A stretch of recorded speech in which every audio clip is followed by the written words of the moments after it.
Привет-привет! И да, это наконец-то влог. Я так давно не снимала влоги, это просто какой-то ужас. Ну, не то чтобы это ужас, но прошел почти год с прошлого. Ну, с последнего влога, когда я ездила в Пермь.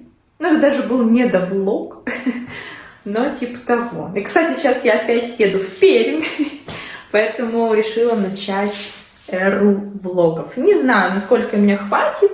Один сниму, либо несколько, либо начну вообще в целом почаще